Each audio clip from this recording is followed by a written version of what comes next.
The golden haze of early morning settled over the sleepy town of Willow Creek, nestled deep in the forested heart of Oregon.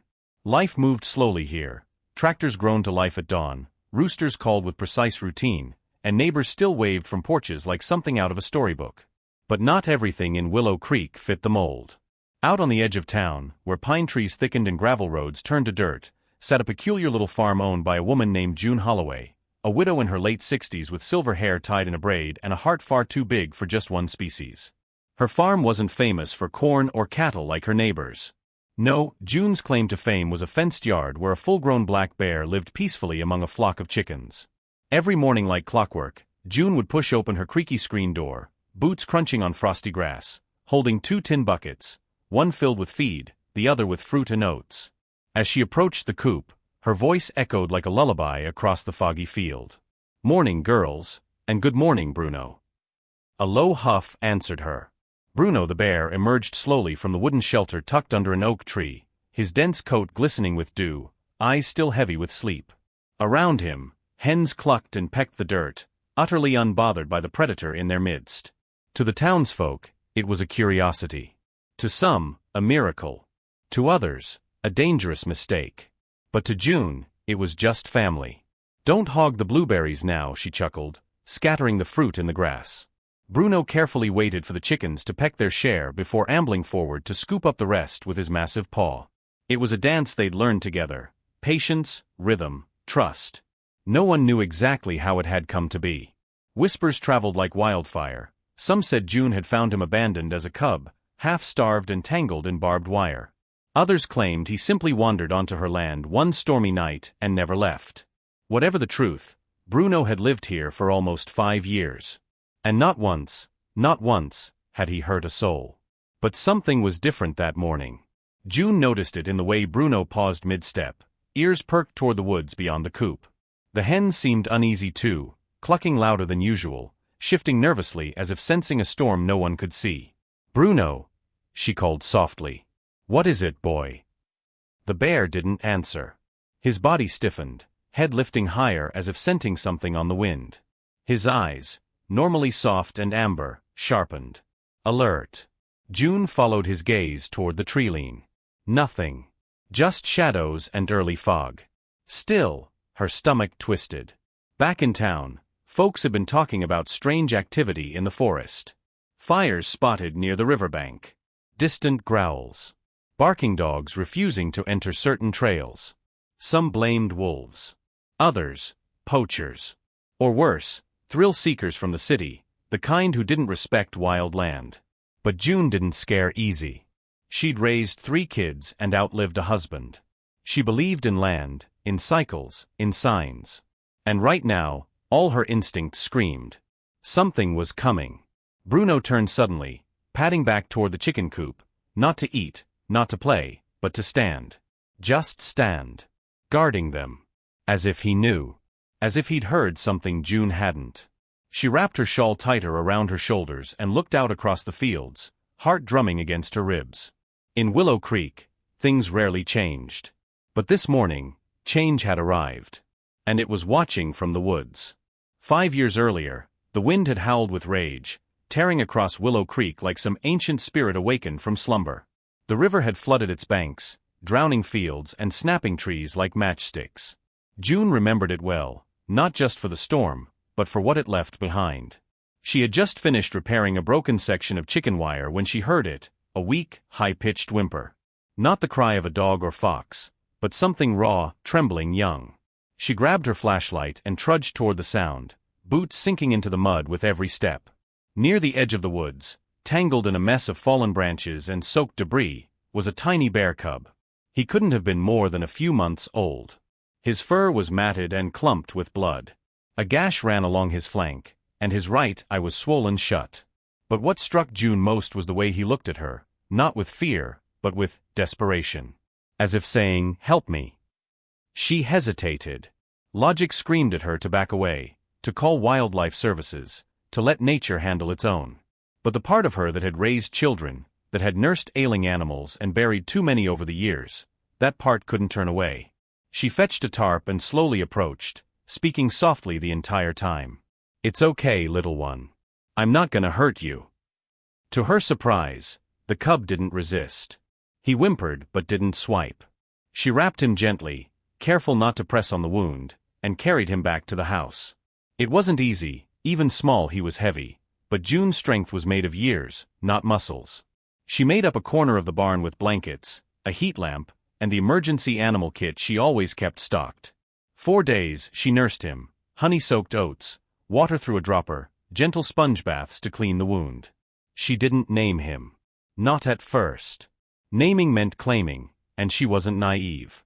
She fully expected him to heal and return to the wild. But he didn't. Even when he could walk, he lingered. Even when the barn door was left open, he didn't stray far. Instead he followed her, not out of dependence, but trust. When she scattered feed for the chickens, he'd wait his turn. When she sang to herself while sweeping the porch, he'd rest nearby like an oversized dog. He watched the chickens but never chased them. One of them, a speckled hen named Henrietta, even pecked him once, and he simply sneezed in reply. That's when June began to believe he was different. She called the local ranger, Luke, who visited and confirmed the obvious. "You got yourself an imprint case," he said, observing the bear's behavior. "He thinks you, and those chickens, are family." "That a good thing?" June asked. Luke hesitated. "It's rare. Bears are solitary by nature. But it happens sometimes. Usually when they lose their mother too young.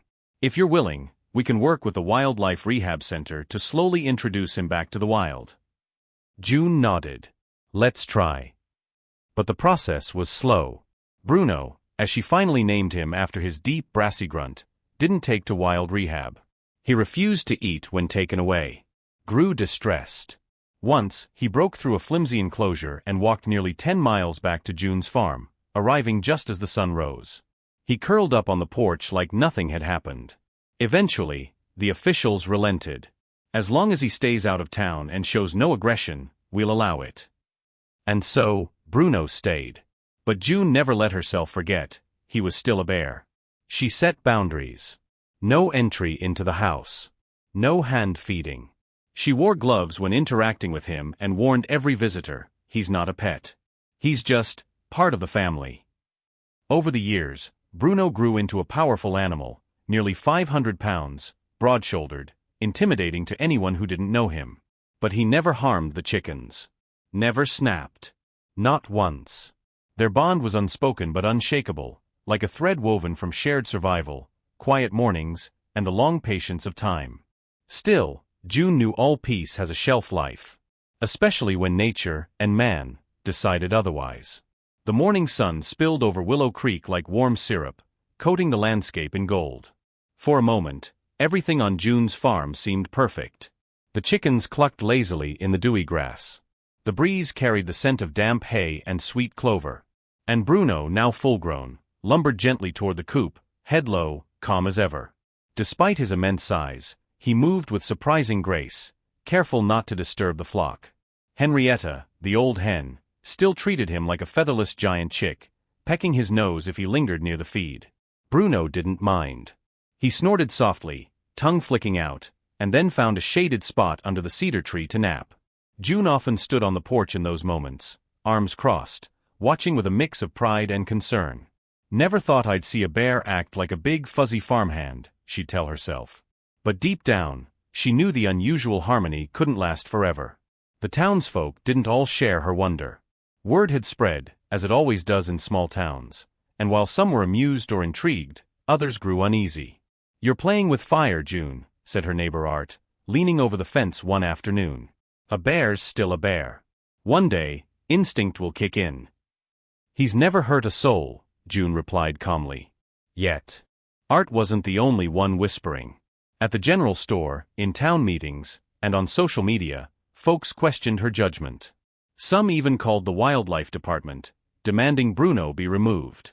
But officials had records of their earlier assessments. No aggression, no incidents, strictly rural living, so they held off. Still, June felt the tension rising.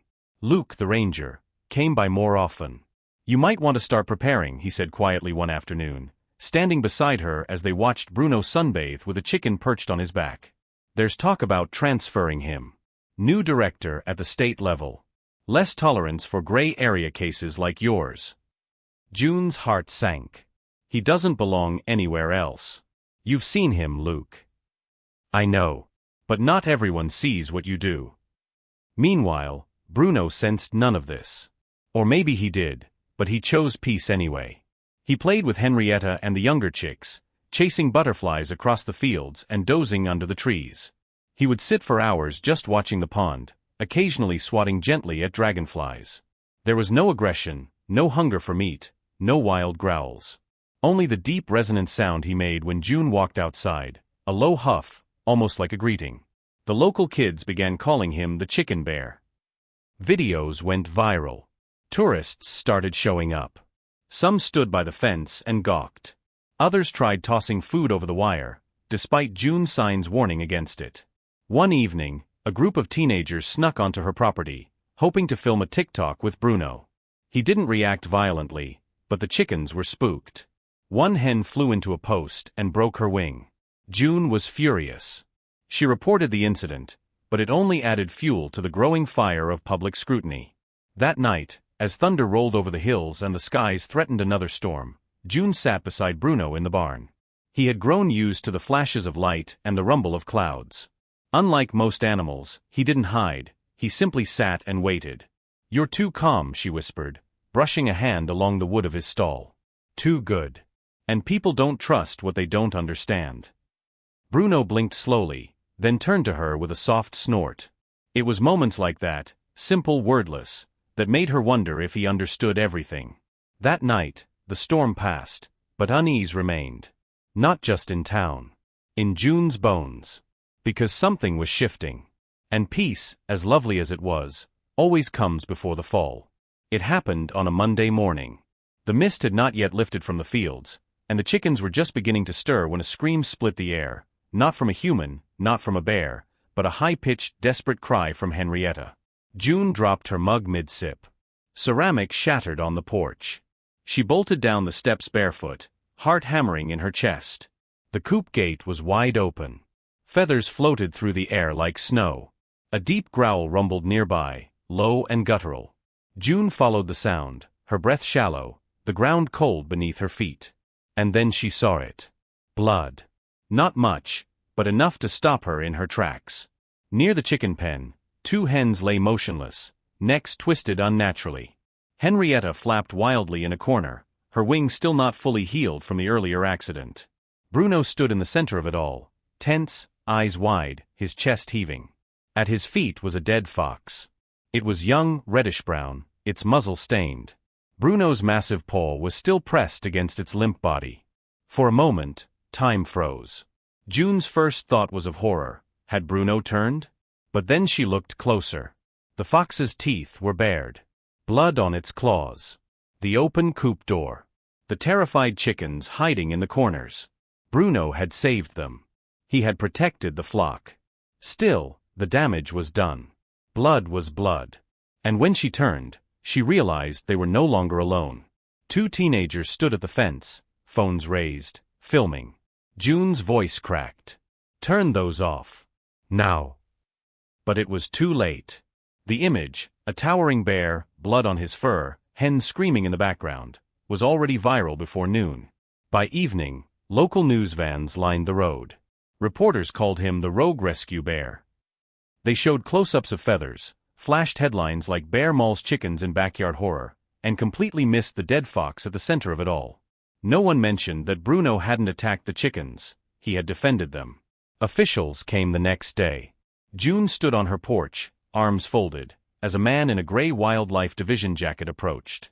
Luke wasn't with them. This was someone new. Harder. Colder. "I'm here for the bear," he said simply. "He didn't hurt them. I saw the footage." "Then you saw wrong. There's public pressure. The risk's too high now. We're transferring him to a sanctuary in Colorado. Secure, regulated, he'll be safe." June's jaw clenched. "You mean caged?" "He's still alive. That's more than most bears get in these cases." She wanted to scream. Instead, she nodded tightly. "Can I say goodbye?" The man hesitated, then stepped aside. Bruno was in the barn, pacing slowly. As June approached, he stopped and looked up. His eyes, soft, confused, locked on hers. "You didn't do anything wrong," she whispered, stroking the fence slats. "You did what you were supposed to do. You protected them. But people, they only see the parts that scare them." Bruno lowered his head. She pulled a strawberry from her apron pocket, his favorite. He took it gently from her hand and let out a sound she'd only ever heard a few times before, a low, mournful hum, almost like a sigh. They tranquilized him shortly after. The dart hissed, Bruno stumbled, and June's breath caught as his massive body sagged. She ran to him, kneeling beside his fading form, stroking his fur. "I'll fight this," she whispered. "I'll get you back." His eyes fluttered shut. Then he was gone, not dead but taken. And the chickens? They didn't come out of the coop for days. Henrietta didn't make a sound. The barn stood eerily silent, the fields emptier than they had ever been. It wasn't just Bruno's body that had been taken. It was the heart of the farm. The silence of the farm stretched for days after Bruno's departure. June didn't sleep. She sat on the porch at dawn, watching the chicken coop, waiting for Henrietta's familiar cluck that never came. The other hens barely moved. The absence of the big lumbering shadow of their protector left a vacuum not just in the barn, but in the rhythm of life itself. She tried reaching Luke, but his phone rang endlessly. The state had sent in someone new, colder, unfamiliar, unwilling to listen. But June wasn't done. She started digging. She printed stills from the teenager's video, pausing at the exact frame where the fox's tail was visible. She used red marker to circle the shadowy body beside Bruno's paws. Then she drove to the sheriff's office. "I need you to see this," she told Sheriff Marklin, slapping the photo onto his desk. The bear didn't attack the chickens. He saved them from a fox. The sheriff sighed. "June, I believe you, but public opinion is boiling. The state's already moved him to the Timberwell Wildlife Sanctuary. I can't overrule them." June wasn't listening. "Then I'll go there." Timberwell Sanctuary wasn't a prison exactly, but it felt like one. Located high in the Colorado Rockies, it was sprawling and well-funded. Dozens of rescued animals lived there in managed enclosures. But for a creature like Bruno, raised with trust and routine, emotional bonds and open fields, it might as well have been solitary confinement. He was kept in a separate pen. High walls. Metal gates. Remote cameras instead of caretakers. June stood at the entrance, clutching her visitor's pass. Inside the admin office, she found Luke. "Where the hell were you?" she snapped. He looked ashamed. "I tried to fight it. They pushed me out of the case. Said I was compromised." "Because you cared," she said flatly. "I heard about the fox. You've got evidence." She nodded, handing him the photos. Luke stared. Then quietly said, "Come with me." They found Bruno lying near a tree stump inside his enclosure. His once curious eyes were dull. He barely lifted his head when June called out. But when she crouched near the fence and whispered, "It's me, baby." "I'm here," he stirred. Slowly, he dragged himself up and walked to the edge, pressing his massive forehead against the mesh as close to her as the metal allowed. June touched her hand to his. Luke exhaled. "We're getting him out." "You really think we can?" "I think the state moved fast to avoid a PR mess. But if we show this evidence, if we go public first." A plan was born. That night, June sat in Luke's office and recorded a video. Titled "The Truth About Bruno, the Bear Who Saved His Flock," it began with a photo of the fox's corpse. It showed Bruno gently herding the chickens. Henrietta sitting on his back. June's emotional testimony. Luke confirming Bruno's record as a calm, bonded animal. It went live at 7 p.m. By 10 p.m., it had 200,000 views. By morning, it had over 3 million. The comments poured in. This is what happens when bureaucracy ignores compassion. Let Bruno go home. He protected those chickens better than my dog ever could. The hashtag Bring Bruno Home trended globally. Within 48 hours, the sanctuary's phones were ringing off the hook. Journalists camped outside the gates. And under immense pressure, the Department of Wildlife called a press conference.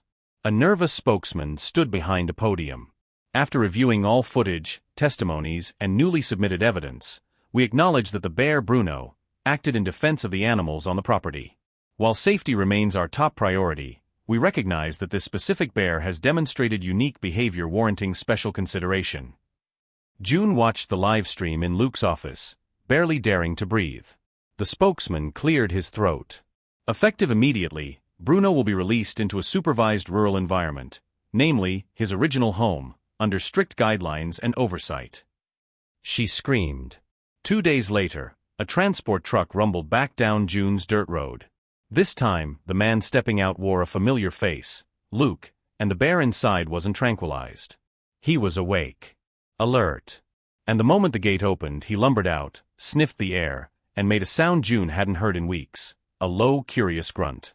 Henrietta crowed. The entire coop erupted in clucks and squawks as Bruno wandered back into the barnyard like nothing had changed. But everything had. And the whole world had watched it happen. That morning, as the rising sun bathed the coop in gold, Bruno stood still at the edge of the barnyard, taking it all in. The chicken coop. The slanted red shed. The scent of hay, feed, wood, and memory. And June, standing just a few feet away, eyes shining, hands trembling, whispering, "Welcome home, baby." Henrietta was the first to approach. She waddled forward confidently, head bobbing, feathers fluffed up like she had something important to say. The moment Bruno lowered his massive head to sniff her, she gave a loud, definitive peck on the side of his snout. A welcome, a warning, and a blessing. Then the others followed.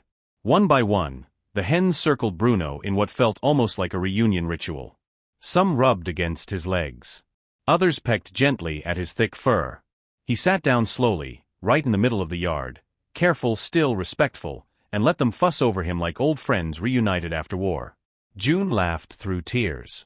It was real. It was happening. The world watched in stunned silence. A local news crew had gotten wind of Bruno's return, and the story exploded, again. But this time, it wasn't outrage or controversy. It was awe. Clips of Bruno lying peacefully in the coop while chickens perched on his back went viral on TikTok and YouTube. The gentle giant who chose feathers over fury. Bruno the bear has come home. Proof that animals remember and forgive. Influencers posted reactions. Zookeepers weighed in. Even children sent crayon drawings of Bruno hugging chickens, with captions like "Bruno loves his family." But none of it compared to what June saw with her own eyes. Bruno didn't just return, he settled in, with a new maturity and awareness. He no longer slept in the barn like before, but curled under the old maple near the coop, close enough to hear the clucks, far enough to feel wild again. He hunted for his own food in the woods, but came back by sundown.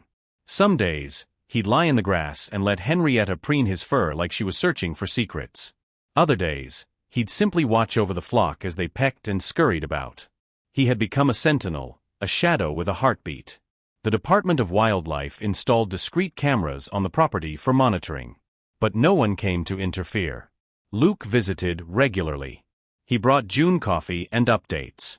"The state's basically using this as a test case now," he explained. "If it works, if a bond like this can function without danger, it could reshape how we think about certain rescues." June didn't care about politics. She only cared about Bruno. And every time he brushed his snout against her shoulder before disappearing into the woods at night, she knew he was grateful too. Months passed. Summer came and went. One warm evening in early fall, June sat on her porch, a cup of tea in her hands, watching the coop glow in the fading light. The chickens were inside, roosting. Henrietta's silhouette bobbed near the door. But something was off.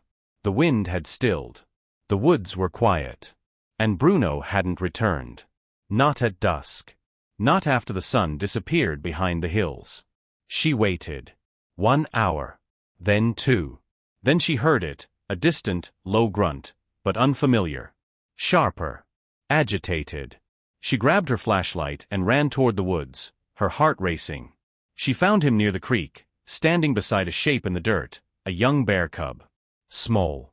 Shaking. Its paw injured. Bruno looked at June, then the cub, then back at her, like he was asking for permission. Later that night, after they had fed the cub and wrapped its paw, June sat beside Bruno under the stars. "You brought someone home," she whispered. Bruno let out a soft, rumbling huff. Not just a protector now. A rescuer. Just like she had once been to him. And so the cycle continued, not out of instinct but out of choice.